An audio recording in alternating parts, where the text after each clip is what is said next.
1년 중 달이 가장 밝다는 추석.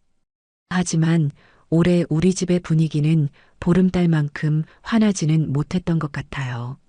아들 일산이 녀석 결혼하고 첫 명절부터 제 속을 긁더니만 어김없이 올해도 제 기대를 저버리지 않더군요. 뭐, 이제는 기대랄 것도 없지만요. 그래도 사람이란 게 참 간사해서 혹시나 하는 마음을 매번 품게 되잖아요. 아침부터 전부치고 나물 무치느라 허리가 끊어질 것 같았지만 그래도 오랜만에 아들 녀석 얼굴 볼 생각에 힘든 줄도 몰랐죠. 오후가 되어서야 며느리 나미와 함께 모습을 드러낸 아들은 현관에 들어서면서부터 제게 미안한 기색을 비쳤어요. 어머니, 길이 너무 막혀서요. 죄송해요, 늦었죠? 일산이의 말에 저는 괜찮다는 듯 손을 저어 보였죠. 괜찮다. 오느라 고생했다. 어서 들어오너라. 하지만 뒤따라 들어오는 며느리의 표정은 조금 달랐어요.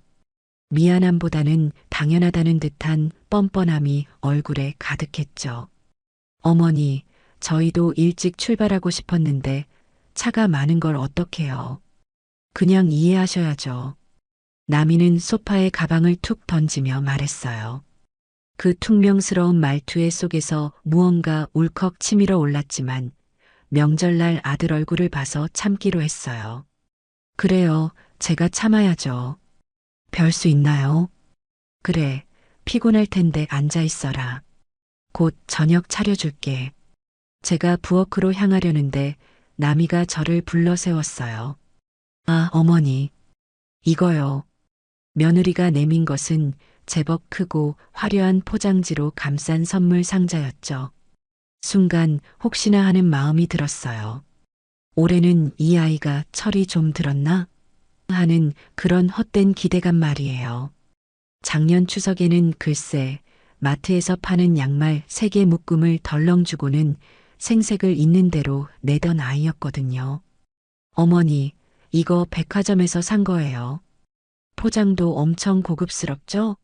나미는 으스대며 말했고 옆에 있던 아들 녀석은 나미가 어머니 생각해서 특별히 준비한 거예요. 라며 거들더군요. 저는 애써 미소를 지으며 상자를 받아들었어요. 생각보다 가벼운 무게에 마음이 살짝 불안해졌지만 애써 태연한 척했죠. 고맙다 아가. 이렇게 신경 써줘서.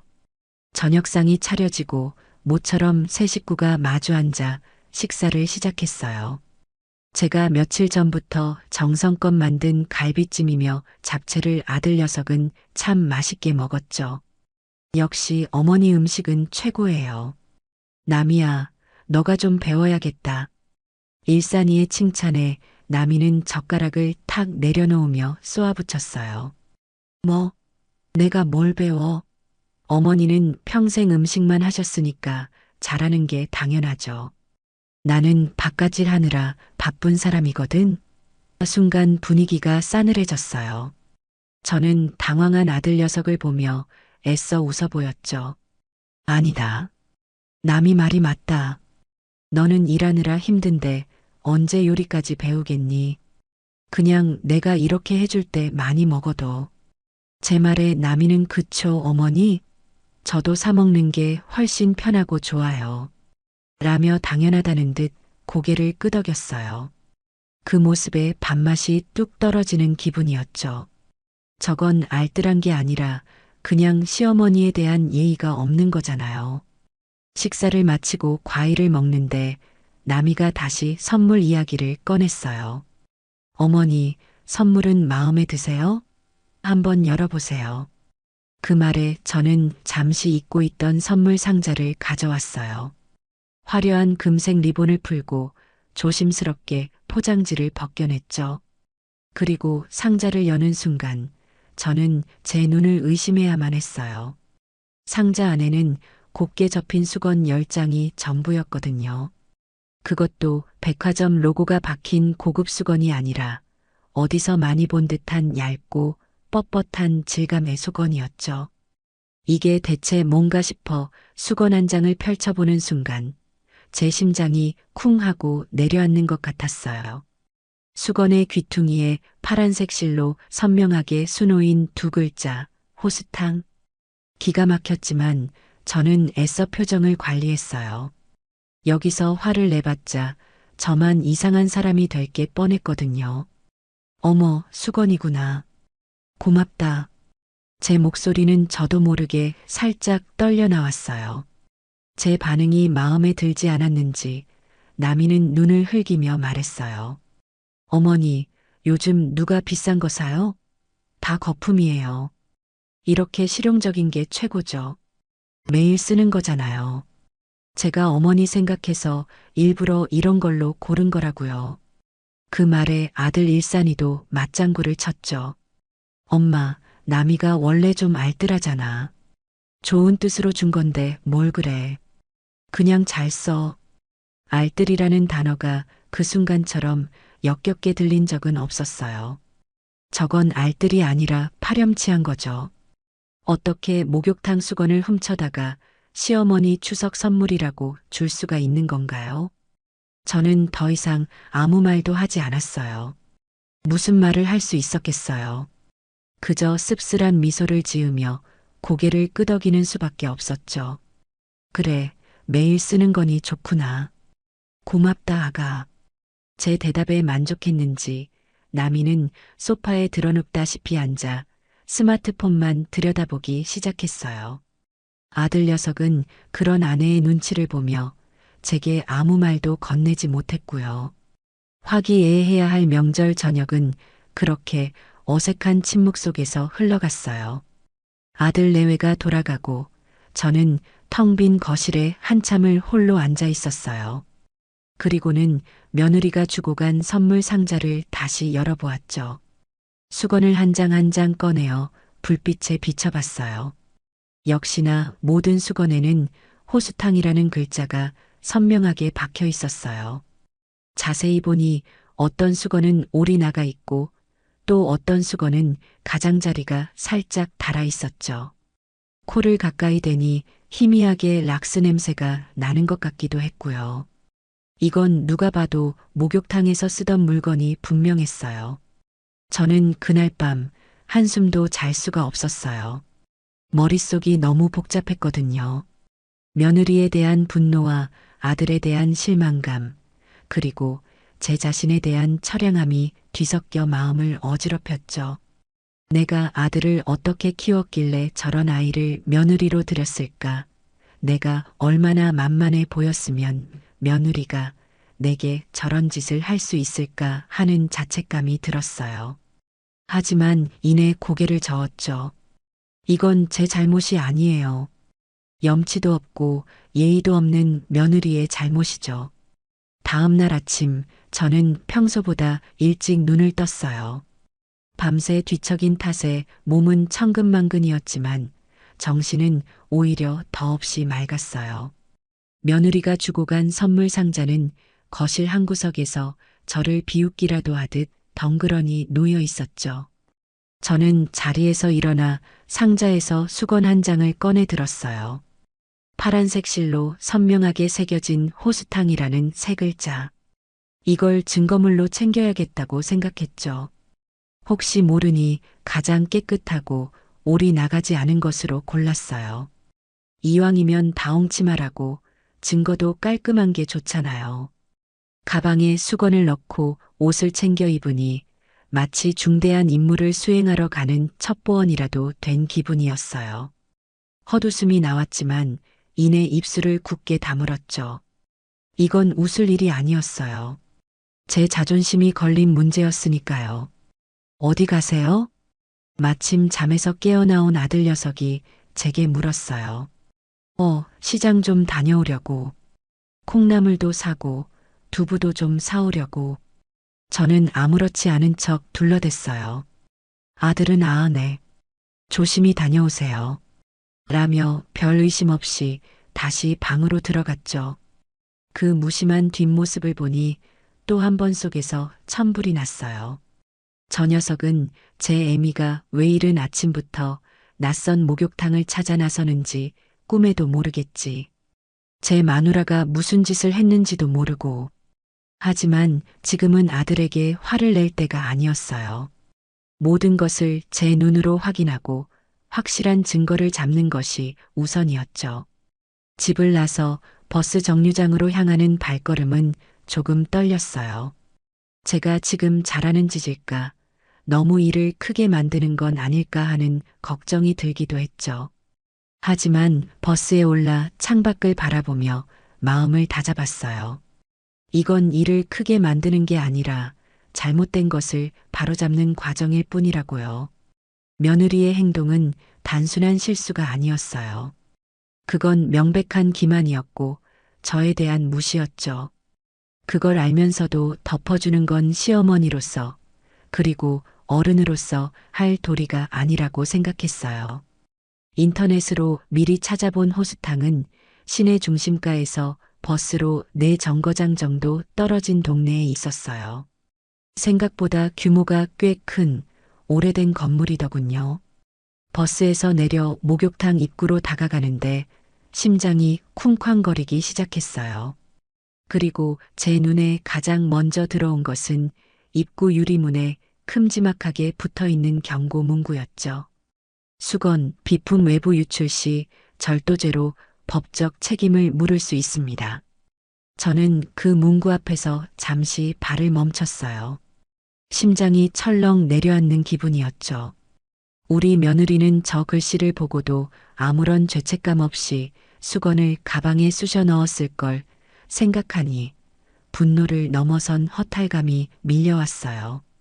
어서 오세요. 카운터에 앉아있던 젊은 여직원이 스마트폰에서 눈도 떼지 않은 채 건성으로 인사했어요. 저는 애써 태어난 척 아무것도 모르는 평범한 손님인 척하며 목욕비를 계산했죠. 수건하고 열쇠요. 직원은 말없이 수건 2장과 사물함 열쇠를 카운터 위로 툭 밀어놓았어요. 그 수건을 받아드는 순간 집에서 가져온 증거물과 똑같은 뻣뻣한 감촉이 손끝에 전해졌죠. 더 이상 의심할 여지가 없었어요. 탈의실로 들어서니 후끈한 열기와 샴푸 냄새가 훅 끼쳐왔어요. 평일 오전이라 그런지 목욕탕은 비교적 한산했죠. 저는 옷을 벗고 탕 안으로 들어가기 전 수건 보관함을 유심히 살폈어요. 역시나 제가 받은 수건과 똑같은 수건들이 산더미처럼 쌓여 있었죠. 질감이며 색깔이며 그리고 무엇보다 그 선명한 호수탕이라는 파란색 자수까지. 제 의심은 이제 빼도 박도 못할 확신이 되었어요. 뜨끈한 물에 몸을 담그고 있으니 밤새 쌓였던 피로가 조금은 풀리는 것 같았지만 머릿소리는 여전히 복잡했어요. 주변을 둘러보니 다들 평화롭게 목욕을 즐기고 있었죠. 저만 빼고요. 저는 마치 암행어사라도 된 것처럼 목욕탕 구석구석을 훑어봤어요. 샴푸와 린스는 커다란 공용 용기에 담겨 있었고 비누도 마찬가지였죠. 우리 며느리는 저런 것도 챙겨갔을까? 하는 엉뚱한 생각까지 들었어요. 한쪽 구석에서 서로 등을 밀어주는 모녀, 친구와 수다를 떨며 웃는 아주머니들. 모두가 평범한 일상을 보내고 있었어요. 저들의 눈에는 제가 그저 똑같은 손님으로 보이겠죠. 하지만 저는 지금 아주 중요한 임무를 띠고 이곳에 와 있었어요. 한참 동안 탕에 앉아 이런저런 생각을 정리했어요. 일단 증거는 확실해졌으니 이제부터는 어떻게 움직여야 할지 계획을 세워야 했죠. 감정적으로 나서서 일을 그르칠 수는 없었어요. 더 확실하고 더 명백한 증거를 잡거나 아니면 이 목욕탕 주인과 이야기를 해서 해결책을 찾아야 했어요. 저는 후자를 택하기로 마음먹었죠. 제가 직접 나서는 것보다 이 일의 직접적인 피해자인 목욕탕 주인을 끌어들이는 것이 더 현명한 방법이라고 판단했어요. 목욕을 마치고 옷을 갈아입은 뒤 저는 다시 카운터로 향했어요. 일종의 탐색전이었죠. 저기요, 아가씨. 제가 말을 걸자 아까 그 젊은 직원이 마지못해 스마트폰에서 눈을 떼고 저를 쳐다봤어요. 네, 뭐 필요하세요? 여전히 말투는 쌀쌀맞았죠. 아니, 다름이 아니라 여기 수건이 참 좋아서요. 톡톡하고 물기도 잘 닦이고 혹시 이거 어디서 사시는지 알 수 있을까요? 저도 집에 사다 놓고 쓰고 싶어서요. 제 능청스러운 연기에 직원은 어이가 없다는 듯 피식 웃더군요. 할머니, 이거 그냥 목욕탕 수건이에요. 업체에서 대량으로 납품받는 거지 따로 파는 거 아니에요. 아, 그래요? 어쩐지 좋더라니. 그럼 혹시 몇 장만 저한테 파시면 안 될까요? 돈은 넉넉하게 드릴게요. 우리 며느리가 이런 수건을 참 좋아하거든요. 일부러 며느리 핑계를 대봤어요. 제 딴에는 자연스러운 접근이라고 생각했는데 직원의 표정이 순간 굳어지며 저를 위아래로 훑어보는 게 아니겠어요. 할머니, 저희 수건 외부로 못 가져나가요. 입구에 써 있는 거 못 보셨어요? 자꾸 이러시면 곤란해요. 다른 손님들도 다 보고 계세요. 직원의 경계심 가득한 말투에 저는 더 이상 말을 잇지 못하고 물러설 수밖에 없었어요. 아, 미안해요. 내가 너무 마음에 들어서 그랬네. 젊은 사람이 쌀쌀 맡기는. 마지막 말은 저도 모르게 튀어나왔죠. 씁쓸하게 웃으며 목욕탕을 나서는 제 등 뒤로 직원의 의심스러운 눈초리가 느껴졌죠. 작전은 실패였어요. 너무 어설펐죠. 목욕탕을 나와 집으로 돌아오는 버스 안에서 저는 다른 계획을 세워야겠다고 생각했어요. 저 젊은 직원에게는 씨알도 먹히지 않을 것 같았거든요. 정면으로 부딪혀야 했어요. 이 목욕탕의 주인을 만나서 모든 것을 이야기하고 함께 해결책을 찾아야겠다고 마음먹었죠. 그게 가장 확실한 방법이었어요. 물론 주인이 제 말을 믿어줄지 귀찮아하지는 않을지 걱정이 되기는 했지만 이대로 물러설 수는 없었어요. 제 손에 들린 가방 안에는 여전히 호수탕 수건이 들어 있었어요. 이제 이 수건은 단순한 수건이 아니었죠.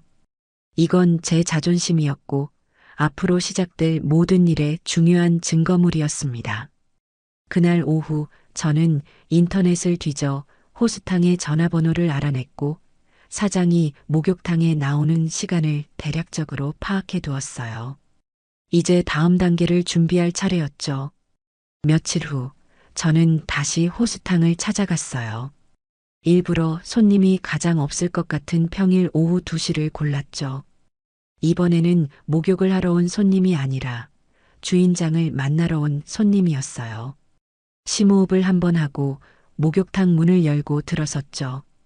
다행히 지난번 그 젊은 직원은 보이지 않고 대신 인상이 화끈해 보이는 중년 여성이 카운터를 지키고 있었어요. 드라마에 나오는 시장 상인처럼 활기차고 목소리가 쩌렁쩌렁할 것 같은 그런 인상이었죠. 저는 직감적으로 저분이 이곳의 사장이라는 것을 알 수 있었어요. 어서 오세요. 목욕하러 오셨어요? 그녀의 목소리는 제 예상대로 시원시원했어요. 아니요. 저는 사장님을 좀 뵈러 왔습니다. 제 말에 그녀는 의아한 표정으로 저를 바라봤어요. 제가 사장인데 무슨 일이시죠? 혹시 뭐 불편한 거라도 있으셨어요? 아니면 뭐 건의사항이라도? 물이 안 뜨겁던가요? 저는 잠시 숨을 고르고 가방에서 수건 한 장을 꺼내 카운터 위에 올려놓았어요. 사장님, 혹시 이 수건 여기 목욕탕 수건 맞죠? 제 말에 기명이라고 자신을 소개한 사장님의 눈이 동그래졌어요.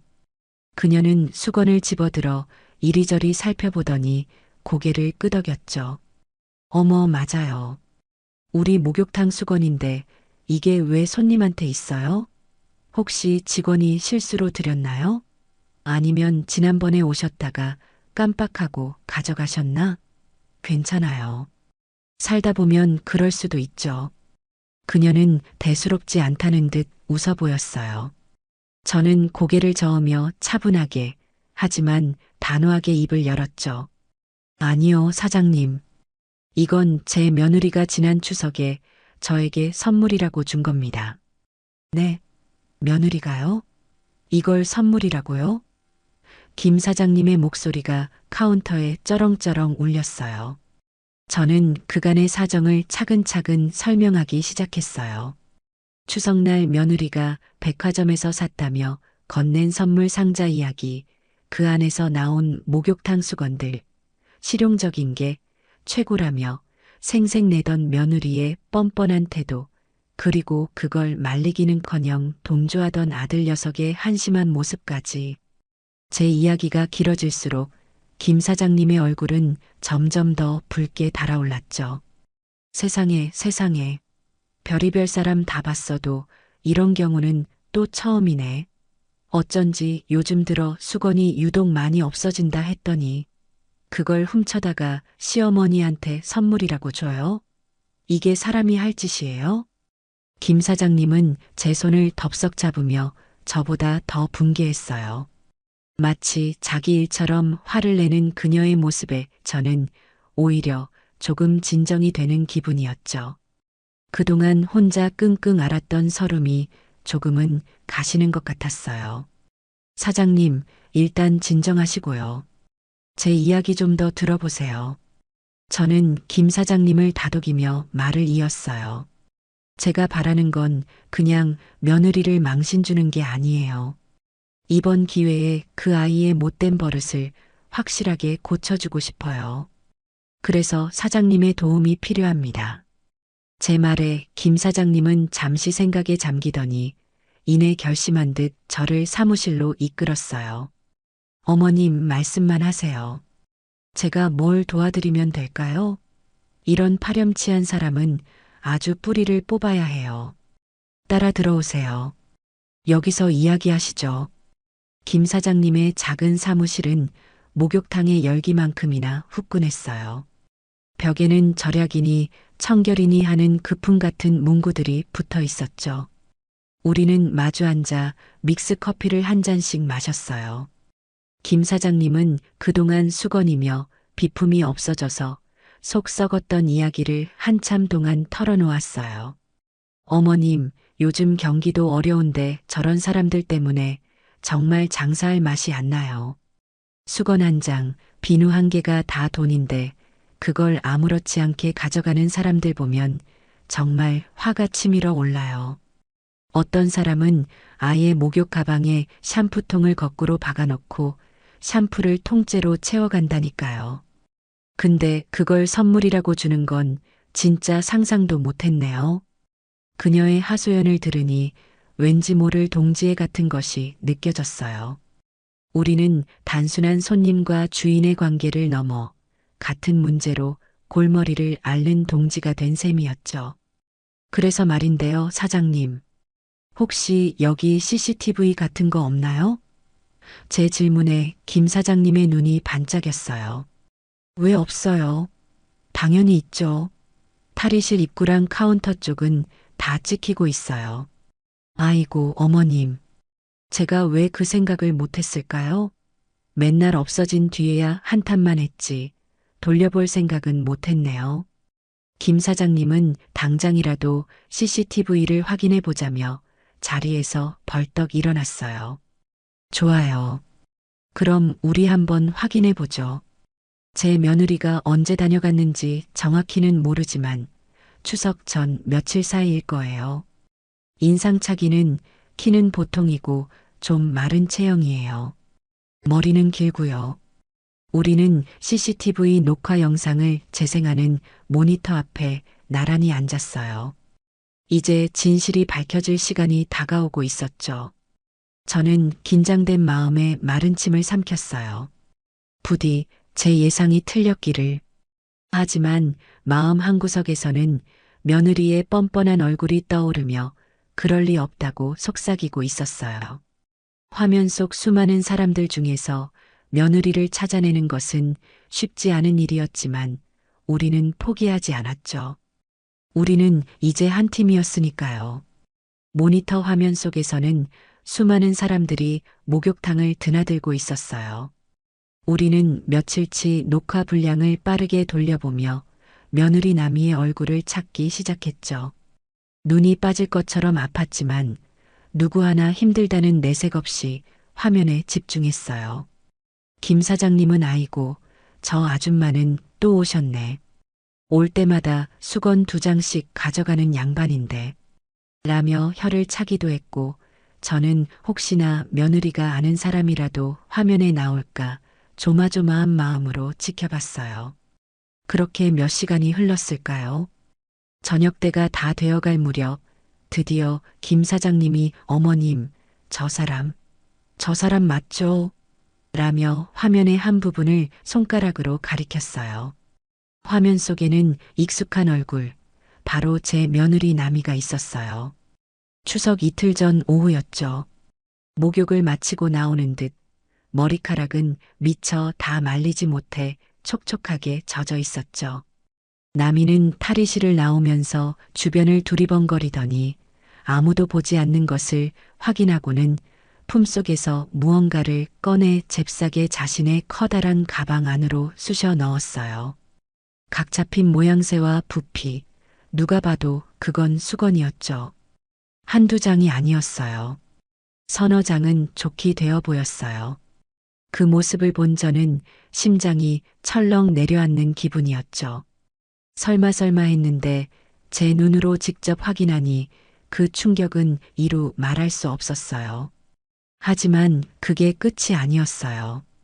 우리는 영상을 계속해서 지켜봤죠. 나미는 카운터 옆에 비치된 공용빗을 마치 제 것인 양 자연스럽게 가방에 넣었고, 심지어는 다른 손님이 잠시 자리를 비운 사이 그 사람의 바구니에서 샘플용 샴푸까지 챙기는 대담함을 보였어요. 그걸로도 모자랐는지 정수기 옆에 놓인 종이컵 한 줄을 통째로 뽑아 가방에 넣더군요. 그 모든 행동이 너무나 자연스럽고 익숙해 보였죠. 한두 번 해본 솜씨가 아니었어요. 저는 어이가 없어 말도 나오지 않았고, 옆에 앉은 김 사장님은 입을 틀어막고 경악을 금치 못했죠. 세상에, 저 여자는 완전 도둑이네. 도둑이야. 수건만 가져가는 게 아니었어. 우리는 혹시나 하는 마음에 일주일 전, 2주일 전 영상까지 돌려봤어요. 놀랍게도 나미는 일주일에 한 번꼴로 이 목욕탕을 찾았고, 올 때마다 무언가를 습관처럼 챙겨가고 있었어요. 모든 증거를 확인하고 난 뒤 김 사장님은 분을 이기지 못하고 펄펄 뛰었어요. 어머님, 이건 그냥 넘어갈 일이 아니에요. 당장 경찰에 신고해서 버르장머리를 아주 단단히 고쳐줘야 해요. 상습 절도예요. 이건 제가 오늘 아주 제대로 본때를 보여주겠어요. 그녀는 당장이라도 수화기를 들 기세였죠. 하지만 저는 그런 김 사장님의 팔을 붙잡고 진정시켰어요. 사장님, 잠깐만요. 경찰에 신고하는 건 너무 일이 커져요. 제 아들 얼굴도 있고 사돈댁 체면도 있고요. 제 말에 김 사장님은 의아한 표정으로 저를 바라봤어요. 어머님, 지금 그게 중요해요? 저런 며느리를 계속 보고 사실 거예요? 저런 사람은 법의 심판을 받게 해야 정신을 차린다고요. 물론 사장님 마음은 충분히 이해해요. 하지만 저 아이는 제 며느리예요. 제가 감싸고 돌자는 게 아니에요. 다만 법적인 처벌보다는 더 확실하게, 뼈저리게 자신의 잘못을 깨닫게 해주고 싶어요. 다시는 이런 부끄러운 짓을 꿈도 꾸지 못하도록요. 저는 차분하지만 단호한 목소리로 김 사장님을 설득했어요. 경찰서에 들락거리면 그게 무슨 망신이에요. 제 아들 앞길에도 좋을 게 없어요. 그 아이에게 빨간 줄이 가게 할 수는 없어요. 하지만 벌은 받아야죠. 법보다 더 무서운 벌을 받게 할 거예요. 제 눈빛에서 무언가를 읽었는지 김 사장님은 잠시 고민하더니 이내 한숨을 푹 쉬며 고개를 끄덕였죠. 어머님이 그렇게까지 말씀하시니 알겠어요. 어머님 뜻대로 하세요. 대신 제가 도울 일 있으면 언제든지 말씀하시고요. 정말 어머님은 보살이시네요. 그렇게 저는 김 사장님이라는 든든한 아군을 얻게 되었어요. 복수심보다는 며느리를 제대로 가르쳐야겠다는 제 진심이 그녀에게도 통한 것 같았죠. 우리는 함께 그 뻔뻔한 절도 장면이 담긴 CCTV 영상을 USB에 고스란히 담았어요. 이제 가장 강력한 무기가 제 손에 들어온 셈이었죠. 이제 이 무기를 어떻게 사용하느냐에 모든 것이 달려 있었어요. 저는 며칠 동안 생각에 잠겼어요. 이 강력한 무기를 언제, 어디서, 어떻게 사용해야 가장 효과적일지 고민하고 또 고민했죠. 섣불리 며느리에게 영상을 들이밀며 다그치는 것은 최악의 방법이었어요. 분명 어머니가 저를 의심해서 몰래 뒤를 캔 거예요? 라며 적반하장으로 나올 게 뻔했거든요. 아들 녀석도 제게 서운함을 느낄 테고요. 그래서는 안 됐죠. 이 일은 며느리 스스로가 자신의 잘못을 모든 사람 앞에서 깨닫고 부끄러워 고개를 들지 못하게 만들어야 했어요. 다시는 남의 물건에 손을 대거나 시어머니를 기만할 생각을 꿈에도 꾸지 못하도록요. 그렇게 며칠을 고민하던 어느 날이었어요. 거실벽에 걸린 달력을 무심코 바라보는데 다음 주 토요일에 동그라미 표시와 함께 사돈 생신이라고 적어둔 글씨가 눈에 들어왔죠. 바로 며느리 나미의 어머니, 제 사부인의 칠순 생신이었어요. 그 글씨를 보는 순간 제 머릿속에서 캄캄한 밤하늘에 번개가 치듯 기가 막힌 계획 하나가 떠올랐습니다. 그래요, 바로 이거였어요. 무대는 바로 사돈의 칠순 잔칫날. 수많은 하객과 친지들이 모인 바로 그곳에서 며느리가 제게 주었던 선물을 가장 화려한 방식으로 되돌려주는 거예요. 저는 이 계획이 너무나 마음에 들어 저도 모르게 무릎을 탁 쳤어요. 이건 단순한 복수가 아니었죠. 이건 예술이었어요. 며느리가 제게 주었던 모욕을 수백 배로 돌려주면서도 제 손에는 피 한 방울 묻히지 않는 아주 우아한 방법이었죠. 제 입가에 저절로 미소가 번졌어요. 몇 주 동안 제 속을 시커멓게 태웠던 분노와 서름이 눈 녹듯 사라지고 그 자리에는 짜릿한 기대감과 확신이 들어찼죠. 다음 날 저는 곧장 김영애 사장님께 전화를 걸었어요. 사장님, 저예요. 지난번에 갔던 할머니요. 제 목소리에 김 사장님은 금세 저를 알아보고 반갑게 맞아주었죠. 아이고, 어머님. 안녕하세요. 무슨 일로 전화하셨어요? 혹시 그 며느리가 또 속 썩이던가요? 아니요, 그런 건 아니고요. 제가 아주 좋은 계획이 생각나서요. 사장님 도움이 꼭 필요할 것 같아서 전화드렸어요. 저는 수화기를 붙들고 제 계획을 차근차근 설명하기 시작했어요. 사돈의 칠순 잔칫날 모든 하객이 보는 앞에서 며느리가 제게 주었던 그 호수탕 수건을 선물로 건네주겠다는 제 이야기에 김 사장님은 처음에는 네, 그걸요? 라며 어리둥절한 반응을 보였죠. 하지만 제 설명이 이어질수록 그녀의 숨소리가 점점 거칠어지더니 이내 수화기 너머로 배를 잡고 웃는 소리가 들려왔어요. 푸아하, 어머님 진짜 대박이네요. 완전 기가 막힌 생각이에요. 아, 생각만 해도 너무 통쾌한데요? 좋아요. 당연히 도와드려야죠. 제가 아주 기똥차게 준비해 드릴게요. 김 사장님은 저보다 더 신이 나서 말했어요. 어머님, 이왕 하시는 거 제대로 해야죠. 저희 목욕탕 수건 중에서도 호수탕 글씨가 제일 크고 선명하게 박힌 어급으로만 10장 골라드릴게요. 그리고 포장도 대충 하면 안 되죠. 제가 아는 집 있는데 거기서 최고급 한지 포장지랑 금박 상자를 구해다가 백화점 명품 선물보다 더 그럴싸하게 만들어 드릴게요. 리본도 아주 탐스러운 걸로 달아드리고요. 그녀의 적극적인 지원에 저는 천군만마를 얻은 기분이었어요. 우리는 전화로 한참 동안이나 세부 계획을 의논하며 마치 큰 작전을 앞둔 장군들처럼 웃었죠. 며칠 뒤 저는 김 사장님과의 약속대로 다시 호수탕을 찾아갔어요. 김 사장님은 저를 보자마자 사무실로 이끌더니 자랑스럽게 준비해 둔 것들을 보여주었죠. 정말 그녀의 말대로였어요.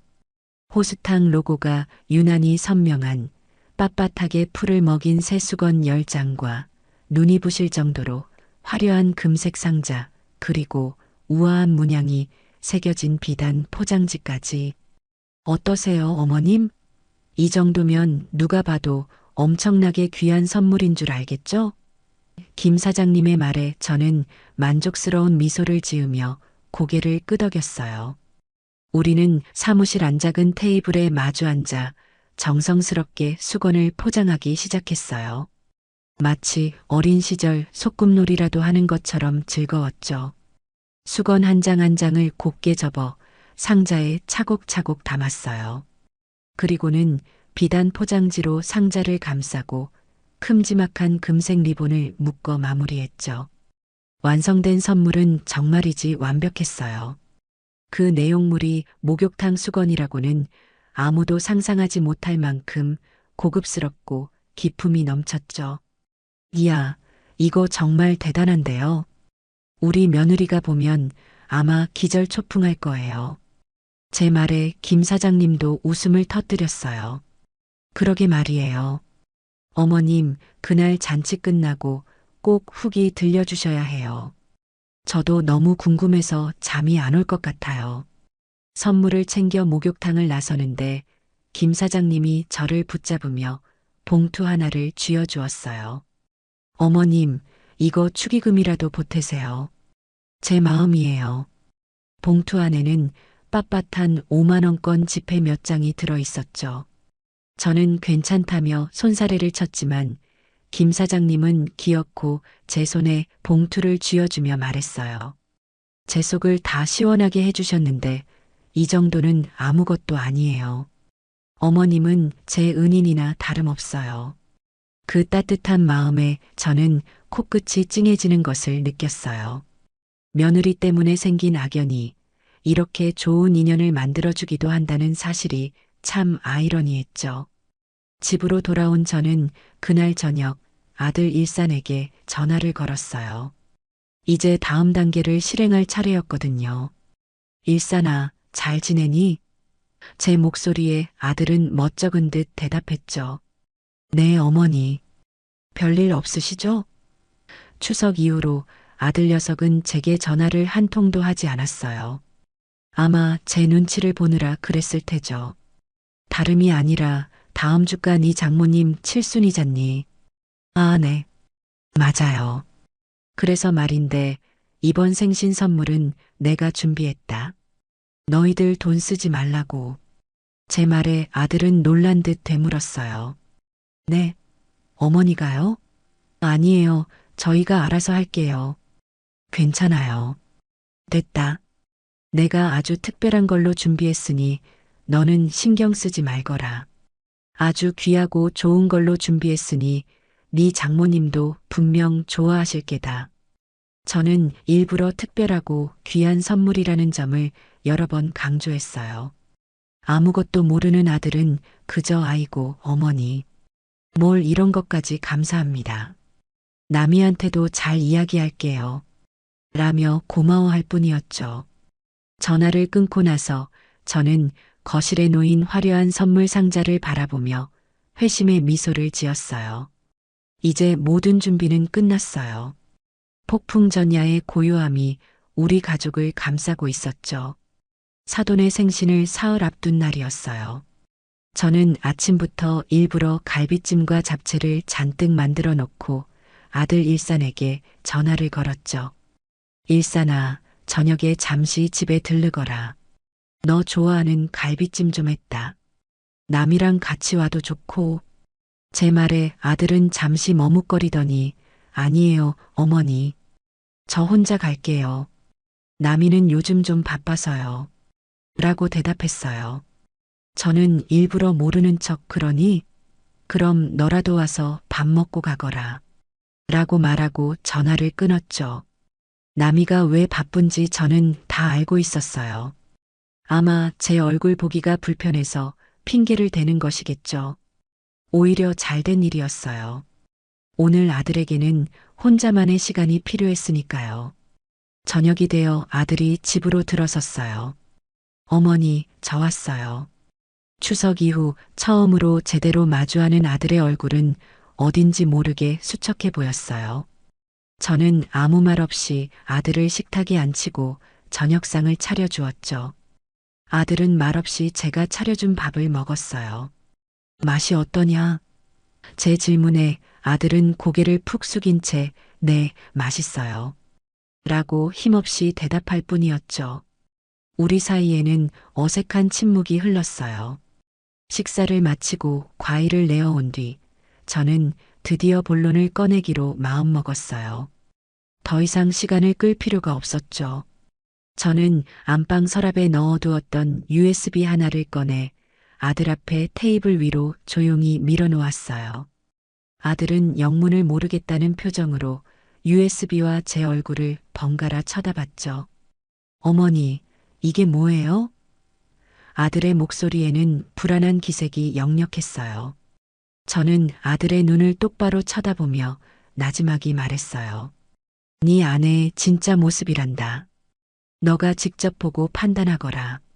제 말의 의미를 알아차렸는지 아들의 얼굴이 하얗게 질리기 시작했어요. 어머니, 이게 대체 무슨 말씀이세요? 일단 보고 나서 이야기하자꾸나. 네 노트북 가져왔니? 아들은 잠시 망설이더니 떨리는 손으로 가방에서 노트북을 꺼냈어요. 그리고는 USB를 노트북에 꽂았죠. 저는 아무 말 없이 맞은편에 앉아 아들의 표정 변화를 하나하나 지켜봤어요. 파일이 열리고 화면에 호수탕 탈의실 입구에 CCTV 영상이 나타났어요. 처음에는 별다른 움직임 없는 화면을 무표정하게 바라보던 아들의 얼굴이 화면에 아내 나미가 등장하는 순간 굳어지기 시작했죠. 주변을 두리번거리다 품속에서 수건 뭉치를 꺼내 가방에 쑤셔 넣는 아내의 모습을 본 아들의 입이 살짝 벌어졌어요. 믿을 수 없다는 듯 아들은 화면을 정지시키고 확대를 해보기도 했죠. 하지만 아무리 봐도 그건 자신의 아내, 이남이가 맞았어요. 영상은 계속해서 재생되었어요.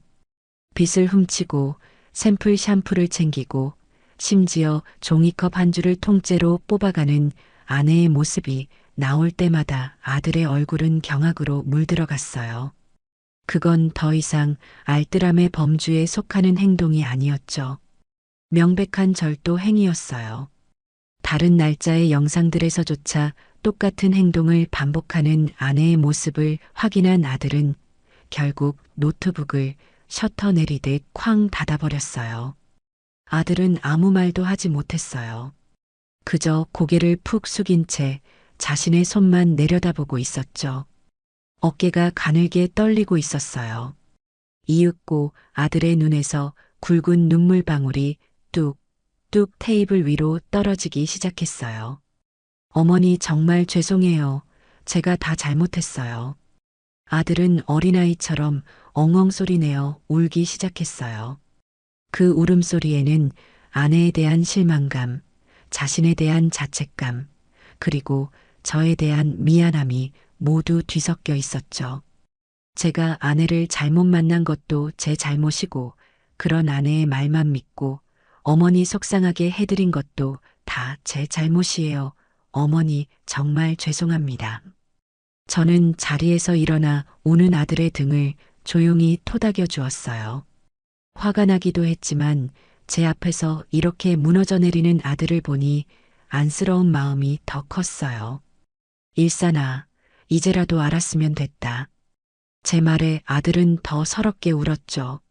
한참 동안 아들을 울게 내버려 둔 뒤 저는 다시 자리에 앉아 입을 열었어요. 일산아, 이건 단순히 남이가 물건 몇 개 훔친 것의 문제가 아니란다. 이건 습관의 문제고 양심의 문제야. 그리고 너와 나, 우리 가족 전체를 기만한 문제이기도 해. 이대로 넘어가면 남이는 앞으로 더 큰 잘못을 저지를 수도 있어. 그러니 이번에 확실히 바로잡아야 한다. 제 단호한 말에 아들은 눈물을 닦으며 고개를 끄덕였어요. 네, 어머니 그런데 어떻게 해야 할지 모르겠어요. 남이한테 이걸 보여주면 우리 어떻게 되는 거예요? 아들의 목소리는 불안감으로 가득 차 있었죠. 저는 그런 아들의 손을 꼭 잡아주며 제 계획을 이야기해 주었어요. 그래서 내가 선물을 준비한 거란다. 사돈의 칠순 잔치에서 모든 사람이 보는 앞에서 남이가 제게 주었던 그 수건을 선물로 되돌려 줄 생각이야. 제 계획을 들은 아들은 기겁하며 저를 말렸어요. 어머니, 안 돼요. 그건 너무 잔인하잖아요. 장모님 생신 잔치를 망칠 수는 없어요. 그리고 다른 사람들도 다 보는데 남이가 어떻게 고개를 들고 다녀요. 그럼 어쩌자는 말이냐? 너가 지금 남이를 감싸는 거니? 아니요. 그런 게 아니라 다른 방법은 없을까요? 저희끼리 조용히 해결할 수는. 조용히? 추석날 나에게 그런 모욕을 줄 때는 조용하지 않더니 이제 와서 조용히 해결하자고. 일산아, 정신 차리거라. 남이 같은 아이는 이런 충격 요법이 아니면 절대 바뀌지 않아. 잠깐 창피하고 말 일이라고 생각하니? 아니. 이건 남이 스스로가 자신의 부끄러운 행동을 온몸으로 깨닫게 하는 과정이야. 그래야 다시는 그런 짓을 안 하지. 저는 아들에게 단호하게 말했어요. 그리고 이건 너에게도 선택의 기회를 주는 거란다. 계속 그렇게 잘못된 아내의 편에 서서 무능한 아들이자 남편으로 살 것인지 아니면 지금이라도 잘못된 것을 바로잡고 떳떳한 가장으로 설 것인지 너가 선택하거라. 만약 너가 끝까지 남이 편에 선다면 나도 더 이상 너를 아들로 생각하지 않을 생각이다. 제 마지막 말은 아들에게 비수처럼 꽂혔을 거예요. 아들은 한참 동안이나 고개를 숙인 채 말이 없었죠. 그리고는 마침내 결심한 듯 고개를 들었어요. 눈물로 젖은 그의 눈에는 이전에는 볼 수 없었던 단단한 결의가 서려 있었죠. 알겠습니다, 어머니. 어머니 말씀대로 할게요. 제가 어머니를 돕겠습니다. 아들의 그 한마디에 저는 비로소 이 긴 싸움의 끝이 보이기 시작하는 것을 느꼈습니다. 마침내 운명의 날이 밝았어요. 사돈의 칠순 잔치가 열리는 날이었죠. 저는 아침부터 목욕 재개를 하고 가장 아껴두었던 고운 한복을 꺼내 입었어요. 화장대 앞에 앉아 은은하게 화장을 하며 거울 속의 저를 바라봤죠. 제 얼굴에는 긴장감과 결연함이 동시에 서려 있었어요. 오늘 저는 단순히 사돈의 생신을 축하하러 가는 것이 아니었죠. 저는 전쟁터에 나가는 장수와도 같은 심정이었어요. 거실 한쪽에 위풍당당하게 놓여있는 화려한 선물 상자를 보니 비장한 마음마저 들었죠. 약속 시간이 되어 아들 일산이 저를 데리러 왔어요. 말끔하게 양복을 차려입은 아들의 얼굴에도 긴장한 기색이 역력했죠. 어머니, 준비 다 되셨어요? 그럼 가자꾸나.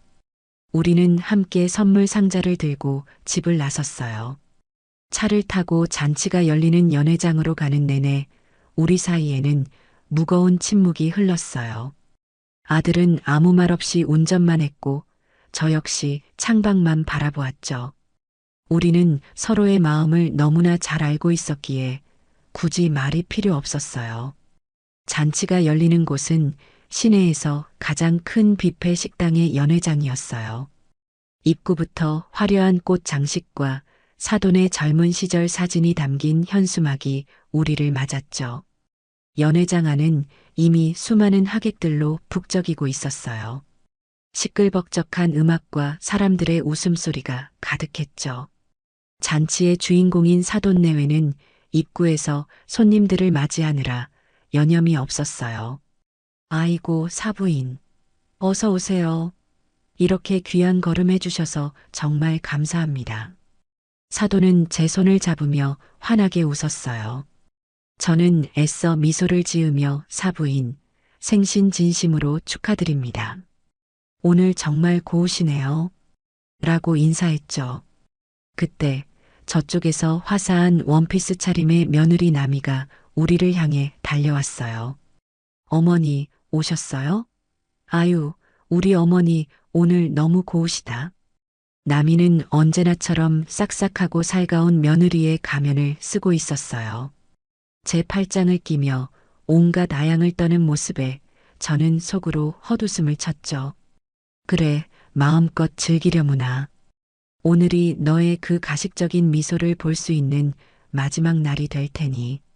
나미는 저와 아들을 테이블로 안내했어요. 그리고는 잔치가 진행되는 내내 완벽한 딸이자 며느리인 척 연기했죠. 친척 어른들에게 일일이 인사를 하고 음식을 가져다 나르고 아이들을 챙기는 모습은 누가 봐도 칭찬할 만한 모습이었어요. 몇몇 친척들은 저를 보며 사부인은 정말 며느리 하나는 잘 얻으셨네. 저렇게 싹싹하고 예쁜 며느리가 어디 있어. 라며 부러워하기도 했죠. 그럴 때마다 저는 그저 네, 복에 넘치죠. 라며 알 수 없는 미소만 지어 보였어요.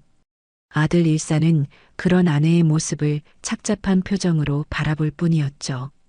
시간이 흘러 식사가 어느 정도 마무리되고 전문 사회자의 진행에 따라 본격적인 칠순 잔치 행사가 시작되었어요. 케이크 커팅식이 끝나고 자녀들의 감사 편지 낭독이 이어졌죠. 나미는 남편인 일산을 부추겨 단상에 올라가게 했고 일산은 마지못해 장모님께 드리는 감사 편지를 읽었어요. 그 모습을 지켜보는 나미의 얼굴에는 뿌듯함과 자랑스러움이 가득했죠. 그리고 마침내 모든 행사의 하이라이트인 선물 증정 시간이 다가왔어요.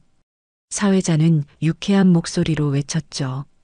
자, 이제 오늘의 주인공이신 두 분을 위한 선물 증정식이 있겠습니다.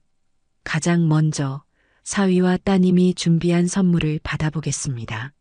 나미와 일사는 미리 준비한 두툼한 돈 봉투와 유럽 여행 상품권을 선물로 드렸어요.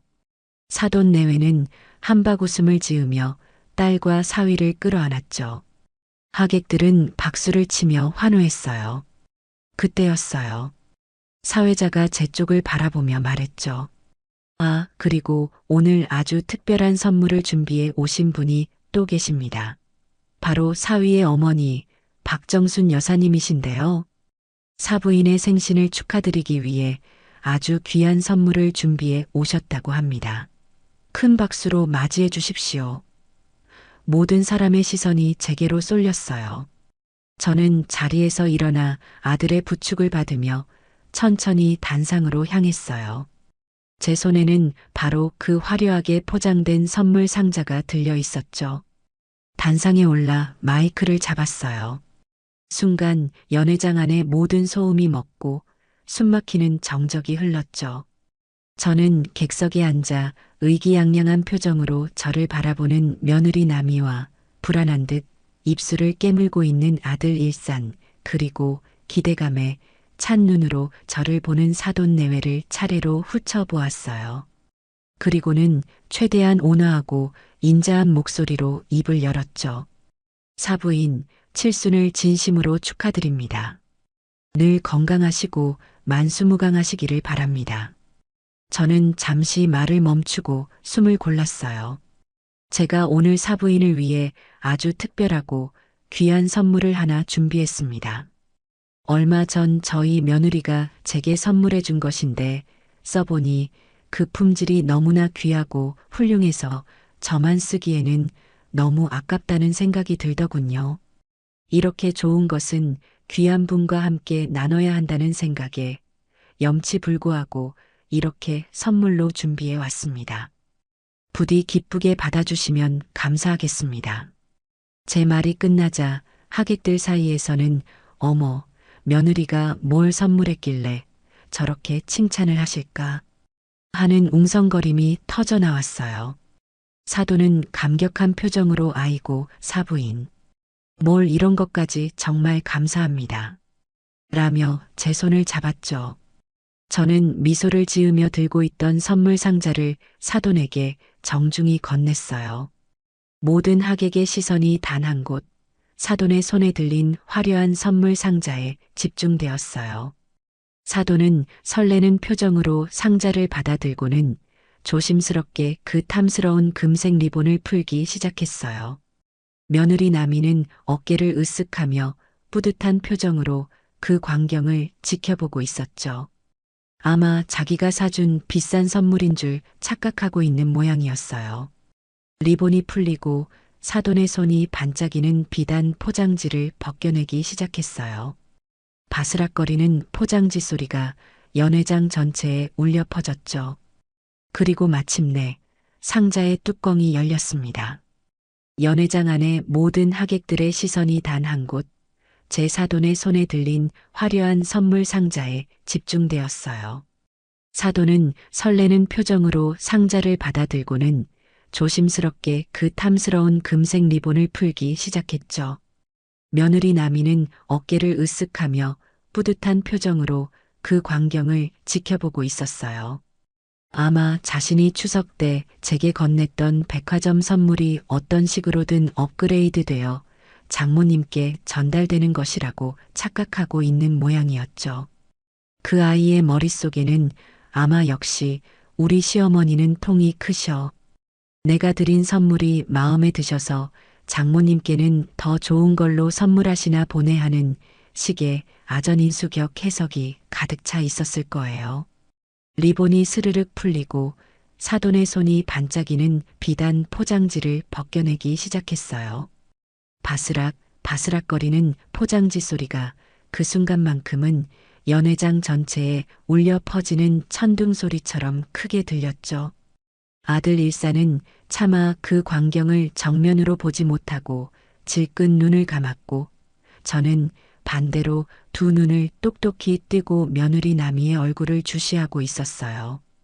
이제 곧 저 아이의 얼굴에서 미소가 어떻게 사라지고 경악으로 물드는지 똑똑히 지켜볼 생각이었거든요. 마침내 포장지가 모두 벗겨지고 화려한 금박 상자의 뚜껑이 열렸습니다. 사돈은 상자 안을 들여다보며 처음에는 잠시 고개를 갸웃했어요. 상자 안에는 곱게 접힌 하얀 수건 10장이 가지런히 들어 있었으니까요. 아마 이게 뭐지? 싶었을 거예요. 주변 하객들도 웬 수건이지? 하는 표정으로 웅성거리기 시작했죠. 하지만 그것도 잠시였어요. 상자에서 수건 한 장을 꺼내든 사돈의 눈이 수건 귀퉁이에 선명하게 박힌 파란색 자수를 확인하는 순간 지진이라도 난 듯 크게 흔들리기 시작했어요. 호수탕? 그 세 글자는 사돈의 얼굴을 순식간에 새하얗게, 아니, 새파랗게 질리게 만들기에 충분했죠. 사돈은 믿을 수 없다는 듯 눈을 비비고 수건을 다시 들여다봤어요. 하지만 아무리 봐도 그 글씨는 사라지지 않았죠. 사돈의 손이 부들부들 떨리기 시작했고 환하게 웃고 있던 입가는 경련을 일으키듯 파르르 떨렸어요. 잔치의 주인공으로서 받아야 할 최고의 환희의 순간이 최악의 수치심과 모욕의 순간으로 변하는 데에는 불과 몇 초도 걸리지 않았어요. 그제야 상황 파악이 된 며느리 나미의 얼굴에서도 핏기가 가시기 시작했어요. 의기양양하던 미소는 온데간데 없이 사라지고 동공가 확장된 채 상자 안의 수건과 제 얼굴을 번갈아 쳐다보았죠. 어머, 니 저게 왜? 나미는 저도 모르게 말을 더듬으며 뒷걸음질을 쳤어요. 그 아이는 아마 상상도 못했을 거예요. 자신이 시어머니에게 건넨 그 하찮은 목욕탕 수건이 이렇게 화려한 포장을 하고 자신의 어머니 칠순 잔치 단상 위에 오르게 될 줄은요. 분위기가 순식간에 싸늘하게 얼어붙었어요. 사회자마저 당황해서 어쩔 줄 몰라 했고 하객들은 무슨 영문인지 몰라 서로 눈치만 보고 있었죠. 그 숨막히는 정적을 깬 것은 바로 사돈이었어요. 이성을 잃은 사돈은 손에 들고 있던 수건을 바닥에 내팽개치더니 자리에서 벌떡 일어나 나미에게 달려갔어요. 그리고는 나미의 등짝을 손바닥으로 세게 후려치며 고함을 질렀죠. 이남이, 이게 대체 무슨 짓이야? 너 이게 뭔지 나한테 설명 좀 해봐. 쩌렁쩌렁 울리는 사돈의 목소리에 연회장은 그야말로 아수라장이 되었어요. 나미는 비명을 지르며 주저앉았고 사돈은 분을 이기지 못하고 계속해서 소리쳤죠. 이게 무슨 망신이야? 이 망할 계집애야. 너 대체 무슨 짓을 하고 다니는 거니? 사돈의 남편과 다른 자식들이 달려들어 말렸지만 한번 터진 분노는 쉽게 가라앉지 않았어요. 저는 그 모든 광경을 단상 위에서 조용히, 아주 조용히 내려다보고 있었죠.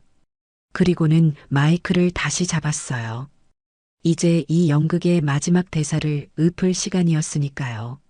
저는 최대한 온화하고 인자한 목소리로 하지만 연회장에 있는 모든 사람에게 들릴 만큼 또렷하게 말했어요.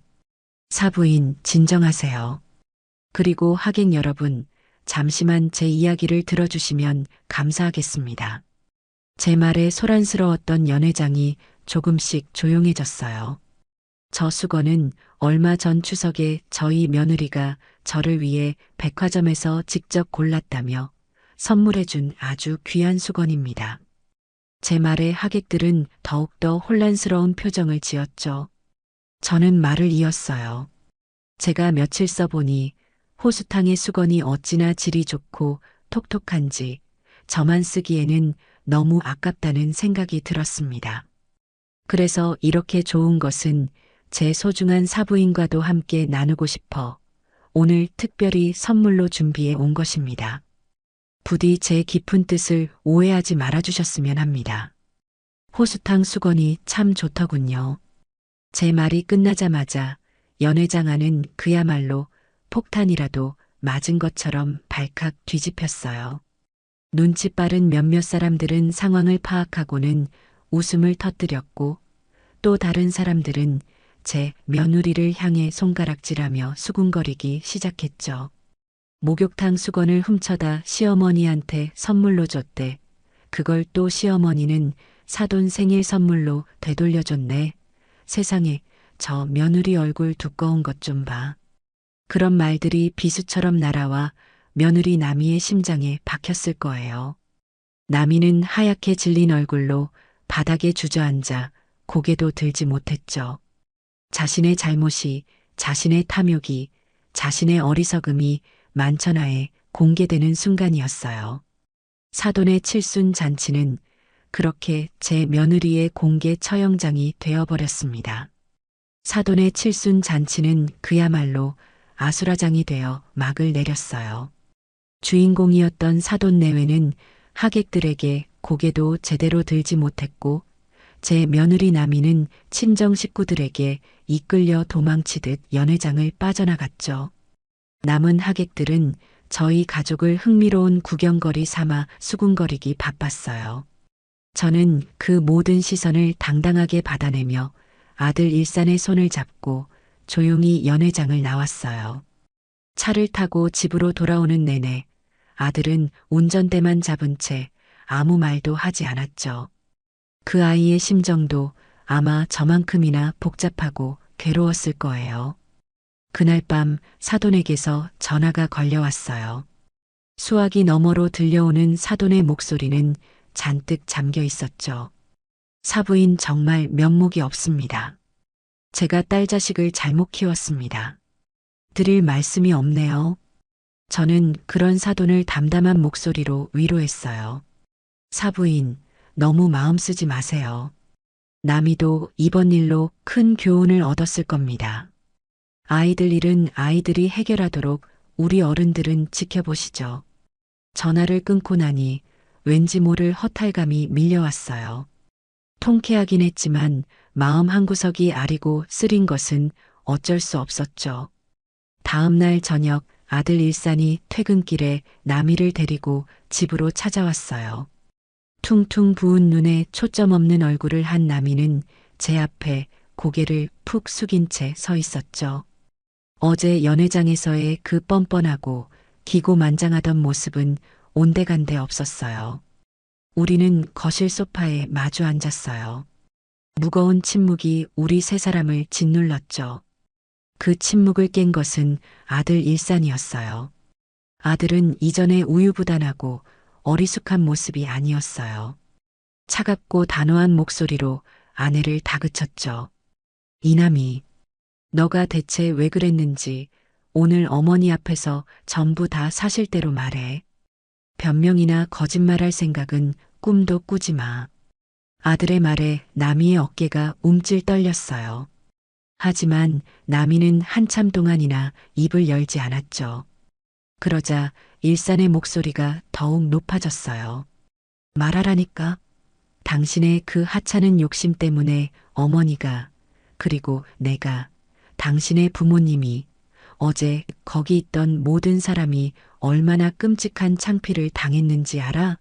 그런데도 아직 입이 안 떨어져? 남편의 거센 추궁에 나미는 결국 와르르 무너져 내렸어요. 흐느끼기 시작하며 그간의 일을 모두 털어놓았죠. 잘못했어요. 제가 정말 잘못했어요. 나미는 울먹이며 말했어요. 사실은 갖고 싶은 가방이 있었어요. 가방? 내 새로 나온 명품 가방인데 너무 갖고 싶어서 그래서 돈을 모으고 있었어요. 당신한테 말하면 잔소리할 것 같아서 몰래 아껴서 돈을 모았는데 추석이 다가오니까 어머니 선물 살 돈이 너무 아까웠어요. 기가 막혔어요. 고작 명품 가방 하나 때문에 그깟 사치품 하나 때문에 시어머니에게 목욕탕 수건을 선물하고 목욕탕 비품을 훔치는 파렴치한 짓을 저질렀다는 사실에 저는 할 말을 잃었어요. 알뜰함이라는 가면 뒤에 숨겨진 그 지독한 이기심과 허영심에 몸서리가 쳐졌죠. 일사는 더 큰 충격을 받은 듯 했어요. 뭐, 가방? 고작 그깟 가방 때문에 우리 어머니를 그렇게 무시하고 도둑질까지 했다는 거야? 너 정말 제정신이야? 미안해요. 정말 미안해요. 순간 제가 미쳤었나 봐요. 순간 미쳤어? CCTV 영상을 보니까 한두 번이 아니던데? 너 상습범이잖아. 아들의 외침에 나미는 더 이상 아무 변명도 하지 못했어요. 그저 바닥에 엎드려 잘못했다는 말만 앵무새처럼 반복할 뿐이었죠.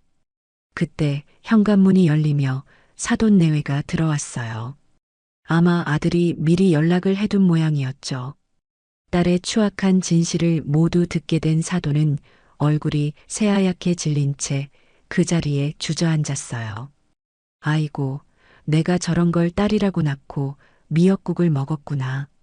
안사돈은 가슴을 치며 통곡했고 바깥사돈은 아무 말 없이 담배만 태우며 깊은 한숨을 내쉬었죠.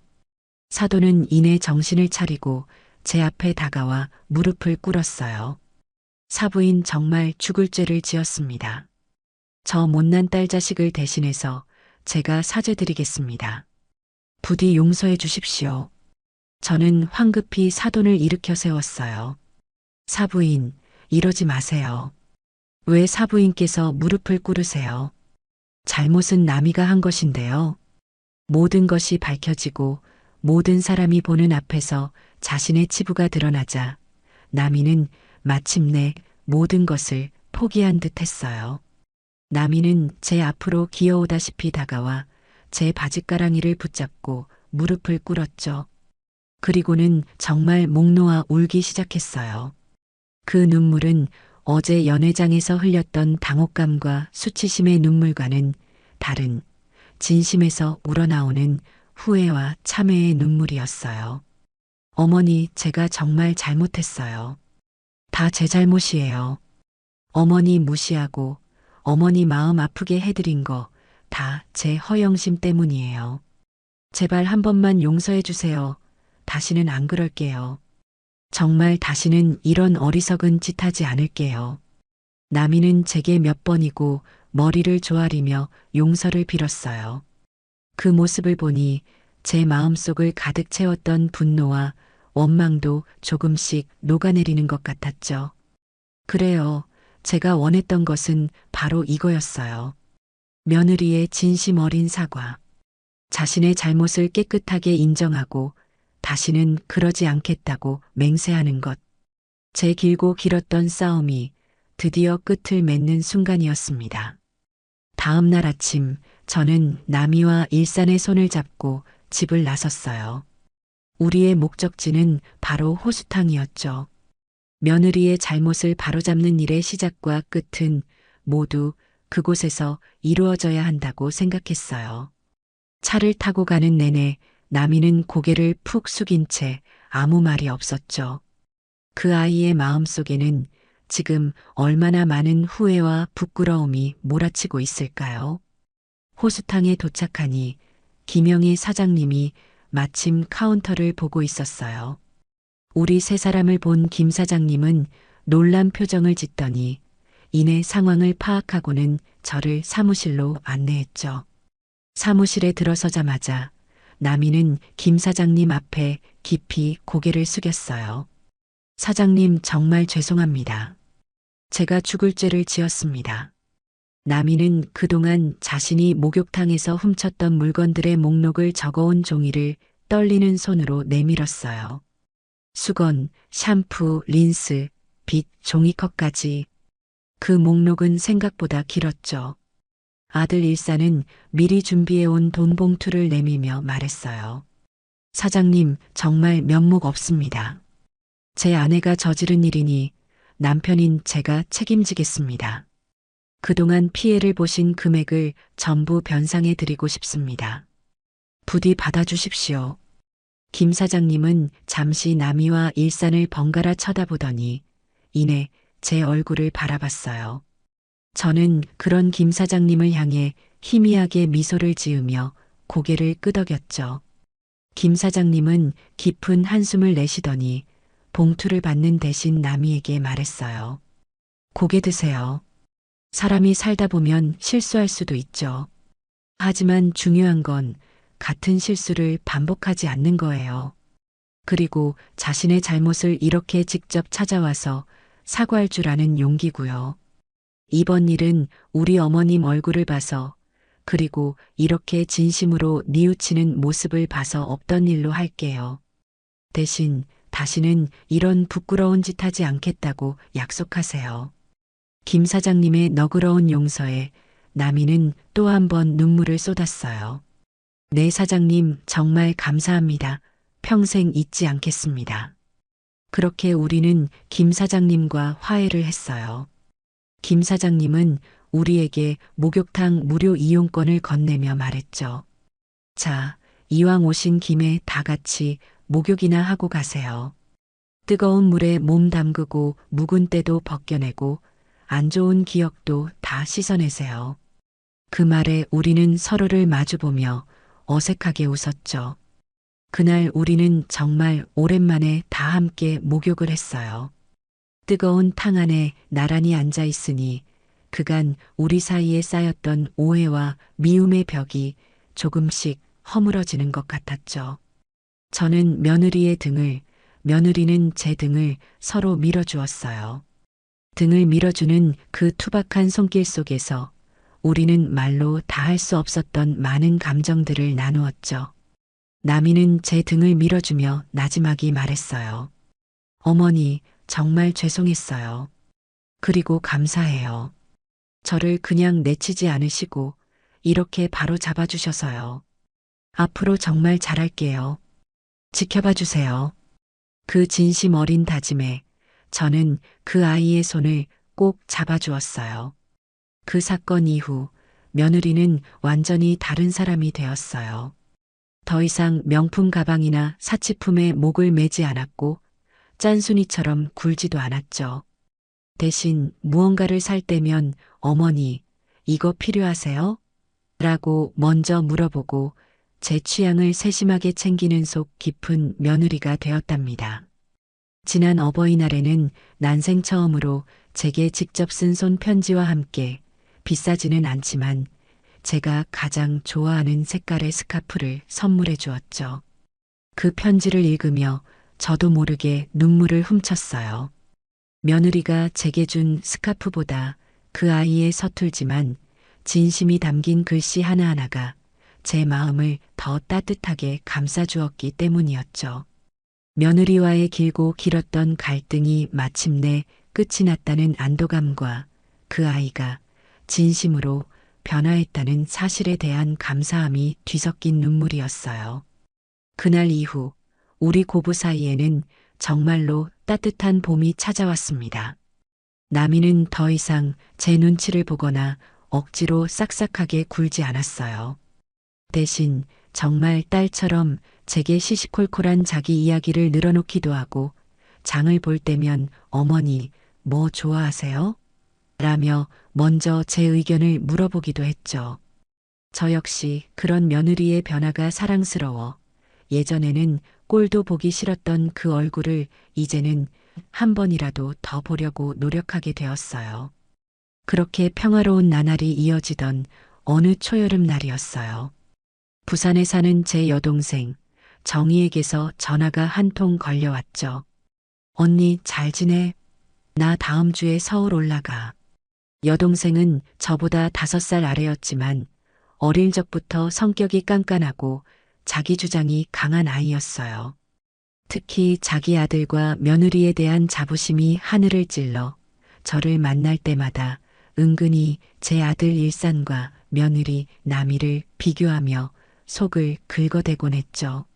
어머, 웬일이야? 갑자기 서울에는 무슨 일로? 제 질문에 동생은 목소리를 한껏 높여 자랑하듯 말했어요. 우리 사위 알지? 이번에 회사에서 최연소 부장으로 승진했잖아.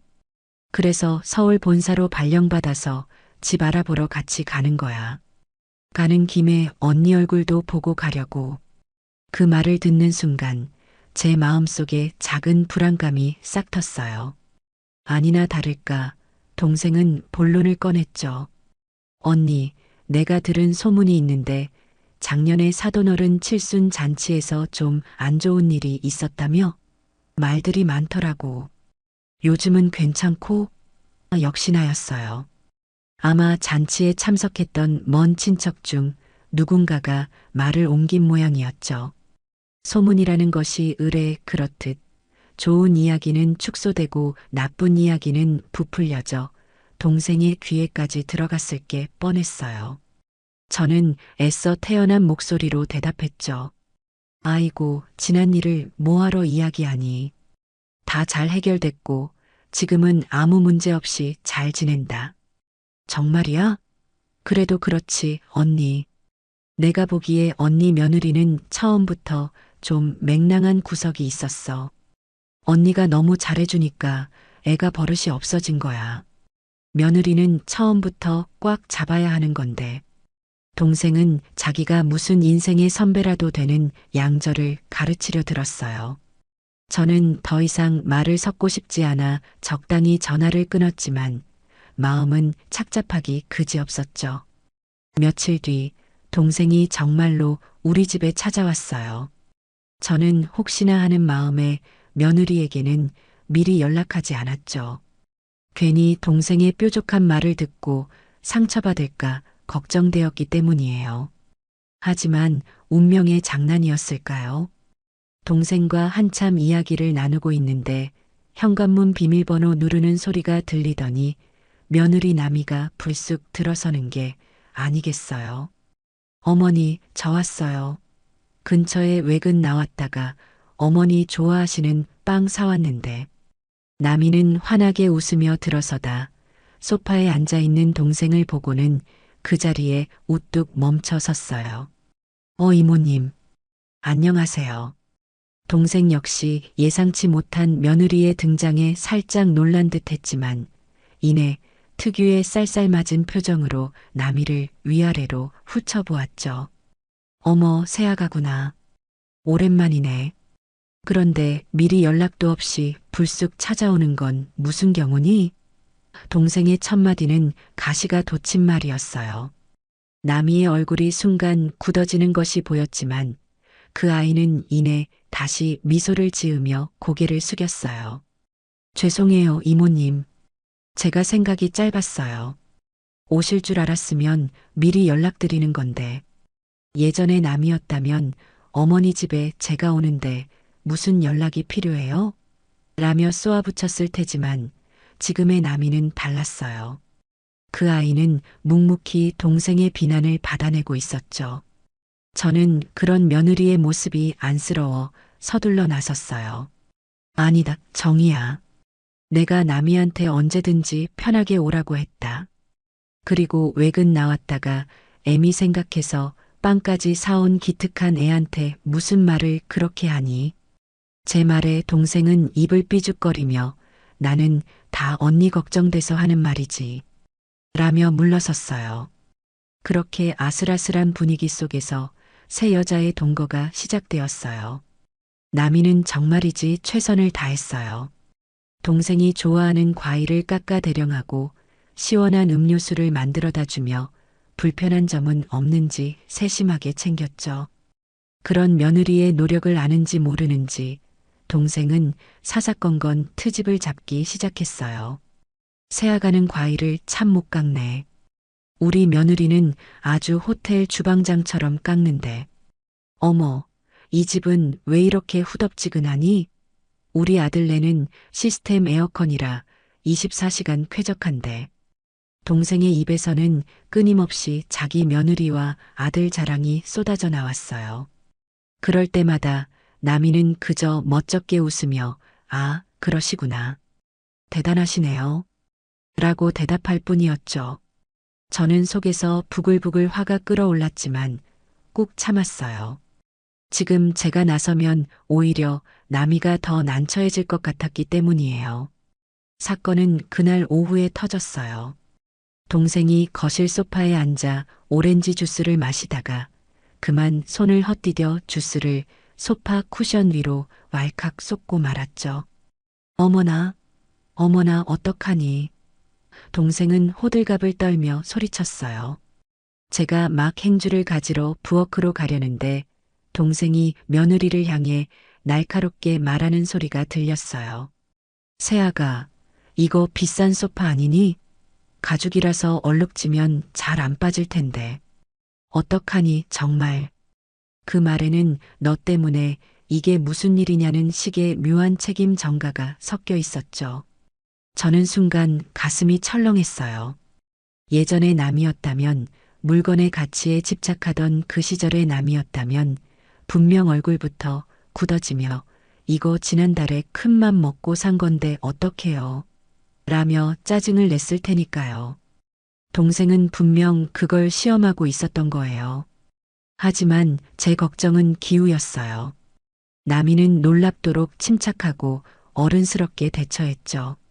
어머, 이모님, 괜찮으세요? 옷에는 안 묻으셨고요. 나미는 휴지를 뽑아들고 달려와 동생의 옷부터 살폈어요. 동생이 괜찮다고 하자 그제야 쿠션을 향해 말했죠. 괜찮아요, 이모님. 소파야 얼룩지면 닦으면 되죠. 가죽 전용 클리너로 닦으면 금방 지워질 거예요. 너무 놀라지 마세요. 그 말을 듣는 순간 저는 저도 모르게 감동하고 말았어요. 우리 며느리가 정말 변했구나. 물건보다 사람을 먼저 생각할 줄 아는 아이가 되었구나. 저는 나미가 너무나 대견하고 자랑스러웠죠. 동생은 예상치 못한 며느리의 반응에 오히려 자기가 더 당황한 듯한 표정이었어요. 저녁이 되어 아들 일상까지 퇴근하고 우리는 다 함께 저녁 식사를 했어요. 식사 분위기는 그야말로 살얼음판이었죠. 동생은 어떻게든 며느리의 흠을 잡아내려는 듯 혈안이 되어 있었어요. 새아가는 아직도 요리를 잘 못하나 보네. 국이 좀 짜다. 우리 며느리는 한식 자격증도 있는데 새아가는 뭐 배우는 거 없니? 그 모든 비난의 화살을 저는 묵묵히 며느리 대신 맞아주었어요. 내 입에는 간이 딱 맞는데. 그리고 우리 남이는 바깥일 하느라 바빠서 요리 배울 시간도 없다. 제 방어에 동생은 불만스러운 표정을 지었죠. 그리고 마침내 동생은 최후의 카드를 꺼내 들었어요. 더 이상 참을 수 없다는 듯 수저를 탁 내려놓으며 정면으로 며느리를 공격하기 시작했죠. 세아가, 내가 오늘 보니까 사람은 참 착한 것 같은데 그래도 그렇지. 작년에 그 일은 대체 어떻게 된 거니? 아무리 생각이 없어도 그렇지. 어떻게 시어머니한테 목욕탕 수건을 선물할 생각을 다 하니? 우리 집에는 정말 상상도 못할 일이다. 동생의 직접적인 공격에 식탁의 분위기는 꽁꽁 얼어붙었어요. 남이의 얼굴은 새하얗게 질려 수저를 든 채 그대로 굳어버렸고 아들 일산은 분노로 얼굴이 벌개졌죠. 이모. 일산이 소리치려는 순간이었어요. 저는 조용히 손을 들어 아들을 제지했어요.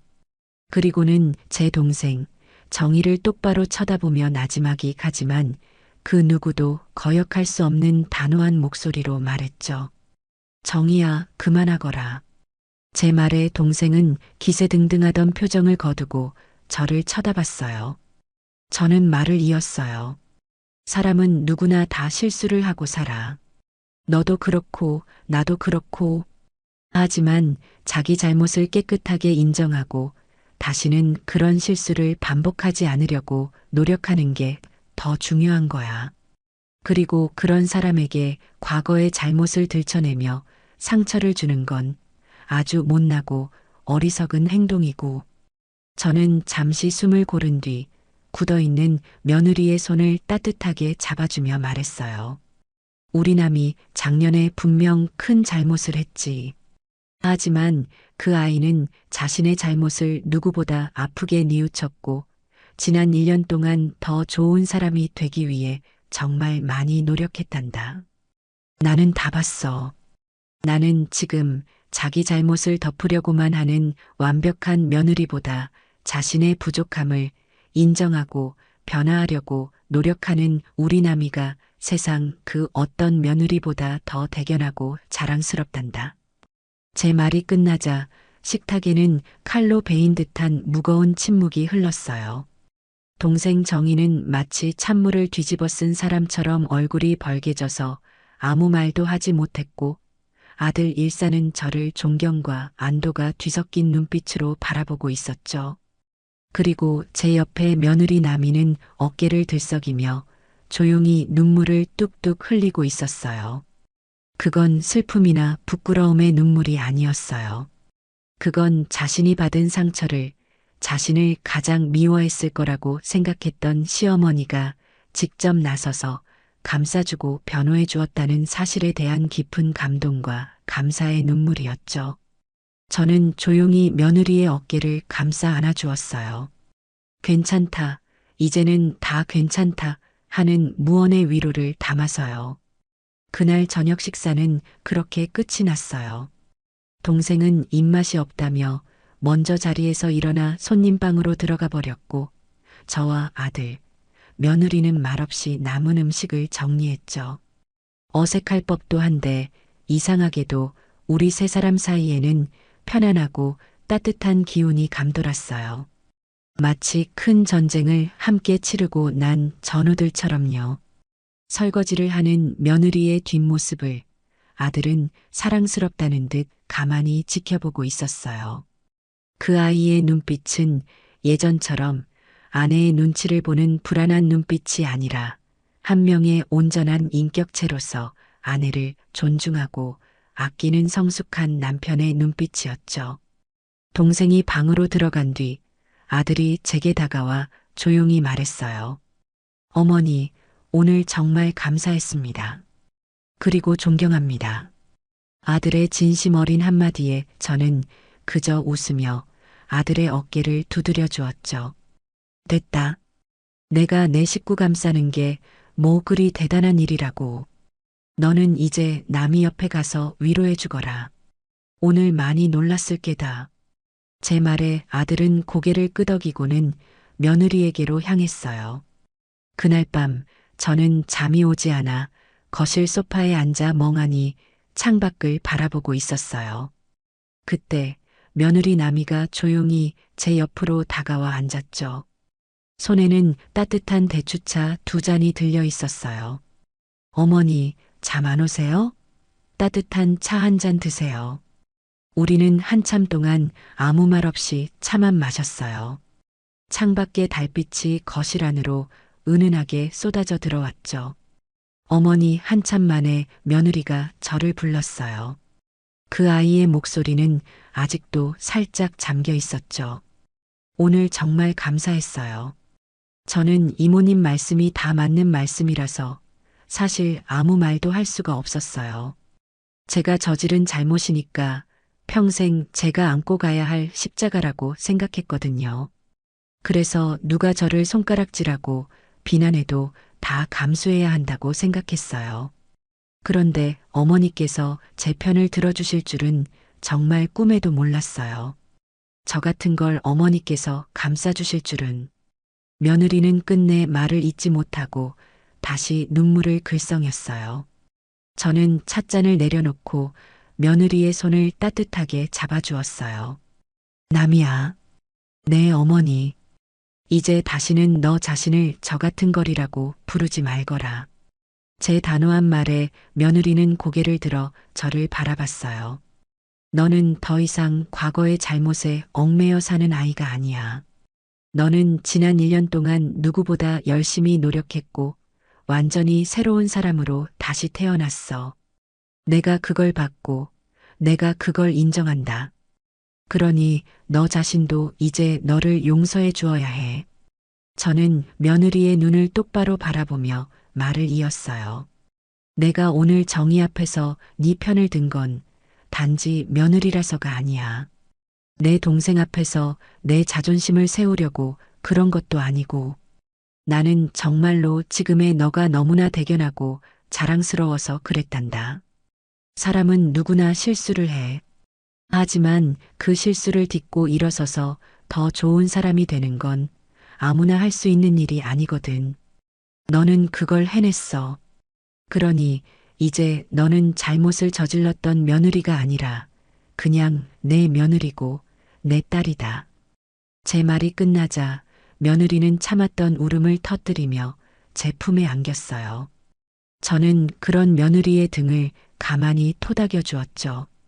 우리는 한참 동안이나 그렇게 서로를 부둥켜 안고 있었어요. 그 순간 우리는 더 이상 불편한 시어머니와 며느리 사이가 아니었어요. 서로의 상처를 보듬고 위로하는 세상에서 가장 가까운 모녀 사이가 된 것이었죠. 그동안 우리 사이에 남아있던 아주 작은 앙금마저 그날 밤의 눈물과 함께 깨끗이 씻겨 내려갔습니다. 다음 날 아침 동생 정희는 어색한 표정으로 아침상에 앉았어요. 밤새 무슨 생각을 했는지 얼굴이 her숙해 보였죠. 식사를 마친 뒤 동생은 서울에 온 목적인 집을 보러 가야 한다며 짐을 챙기기 시작했어요. 그리고 현관을 나서기 전 잠시 머뭇거리더니 저와 며느리에게 다가왔죠.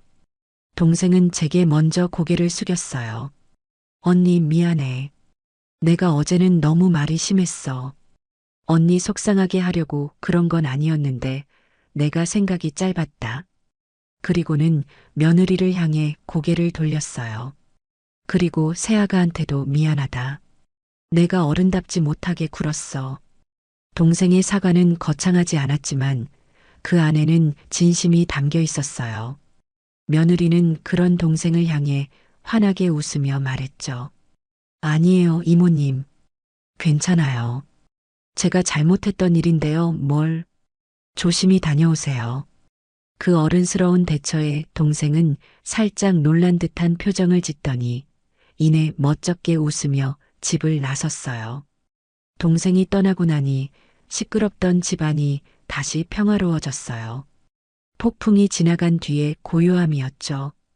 저는 며느리와 함께 나란히 앉아 과일을 깎았어요. 어머니, 오늘 저녁도 저희 집에서 드실래요? 어제 이모님 때문에 제대로 식사도 못 하셨잖아요. 제가 맛있는 거 해드릴게요. 며느리의 말에 저는 웃으며 고개를 끄덕였죠. 그러렴.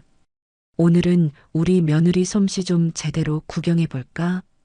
그날 저녁 저는 아들 내외의 집으로 향했어요. 예전에는 그토록 가기 싫었던 그 공간이 이제는 세상에서 가장 편안하고 아늑한 곳처럼 느껴졌죠. 며느리는 서툴지만 정성껏 저녁상을 차렸고 우리는 함께 둘러앉아 즐겁게 식사를 했어요. 식사를 하며 어릴 적 동생과 다투었던 이야기, 아들 일산이 어렸을 때 저질렀던 실수담 같은 시시콜콜한 이야기들을 나누며 한참을 웃었죠. 식사를 마치고 거실에 앉아 있는데 며느리가 제게 작은 상자 하나를 내밀었어요. 어머니, 이거요. 상자 안에는 예쁜 자수가 놓인 손수건이 들어 있었죠. 어머니 우실 때 쓰시라고요. 며느리의 짓궂은 농담에 저는 웃음을 터뜨렸어요. 아이고, 이제 내가 울 일이 뭐가 있다고. 앞으로는 기뻐서 우실 일만 있을 거 아니에요. 그 말에 우리는 또 한 번 마주보며 환하게 웃었어요. 집으로 돌아오는 길, 저를 바래다주는 아들 내외의 차 안에서 저는 창밖의 야경을 바라보며 생각에 잠겼어요. 호수탕 사건은 제 인생에 있어서 참으로 아프고 힘든 시련이었죠. 하지만 그 시련이 있었기에 우리는 서로의 소중함을 깨닫고 더 단단한 가족으로 거듭날 수 있었어요. 용서란 단순히 누군가의 잘못을 덮어주는 것이 아니라는 것을 깨달았어요. 진정한 용서는 그 사람이 변화할 수 있도록 믿고 기다려주고 세상의 모든 비난으로부터 그 사람을 지켜줄 수 있는 방패가 되어주는 것이라는 걸 말이에요. 이제 제 마음속에는 더 이상 며느리에 대한 미움이나 원망이 남아있지 않아요. 그 자리에는 딸처럼 사랑스러운 며느리와 든든한 아들이 꽉 채우고 있죠. 시련이라는 뜨거운 불길이 우리를 감쌌지만 우리는 그 불길 속에서 서로의 불순물을 모두 태워버리고 더 순수하고 빛나는 진짜 가족이 된 것이었습니다. 창밖의 도시의 불빛들이 마치 우리의 밝은 미래를 축복해주는 것처럼 유난히 반짝이는 밤이었습니다. 제 나이 70하고도 둘. 남편 먼저 하늘로 보내고 아들 내외와 함께 산 지도 어언 10년이 다 되어가네요. 하나뿐인 아들 동식이는 참 착한 아이였어요. 하지만 그 착한 심성이 때로는 제 가슴에 서운함의 돌멩이를 하나씩 얹을 때가 있다는 걸 저는 요즘 들어 자주 느끼곤 합니다. 세상 모든 일이 그렇듯 모든 균열은 아주 사소하고 작은 틈에서부터 시작되더군요. 저희 집의 균열은 복슬복슬한 털 뭉치 하나에서부터 시작되었죠. 그날은 유독 하늘이 맑았던 가을날이었어요. 창가에 앉아 제가 애지중지 키우는 동백 화분에 물을 주고 있었는데 현관문 열리는 소리와 함께 며느리 가영이의 유난스럽게 높은 목소리가 들려왔어요. 어머니, 저 왔어요. 우리 집에 아주 귀한 손님이 오셨답니다. 귀한 손님이라니 누구라도 왔나 싶어 거실로 나가봤죠. 그런데 제 눈앞에 보인 건 사람이 아니라 제 허리춤만 한 크기의 새하얀 개 한 마리였어요. 가영이는 그 개의 목에 감긴 화려한 가죽 목줄을 꼭 쥔 채 마치 개선장군이라도 된 양의기양양하게 서 있더군요. 어머, 이게 다 뭐니? 웬 개야? 제가 놀라서 묻자 가영이는 제 말은 들리지도 않는다는 듯 개를 향해 한없이 다정한 목소리로 속삭였어요. 프린스, 이리 와. 여기가 이제 네가 살 집이야. 인사드려 할머니셔. 프린스라니 이름 한번 거창하구나 싶어 헛웃음이 나왔습니다. 그 프린스라는 녀석은 낯선 환경에 불안한지 제자리에서 낑낑거리기만 했죠.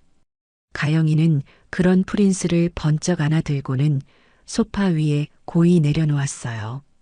제가 평소에 허리가 아파 잠시 기댈 때나 쓰던 쿠션을 탁탁 털어 개의 엉덩이에 받쳐주면서요. 가영아, 갑자기 걔는 왜 데려온 거야? 상의도 없이. 제가 조금은 언짢은 목소리로 말하자 그제야 가영이는 저를 돌아보더군요. 하지만 그 얼굴에는 미안한 기색은 조금도 없었어요. 오히려 뭐가 문제냐는 듯한 표정이었죠. 어머니, 프린스는 그냥 개가 아니에요.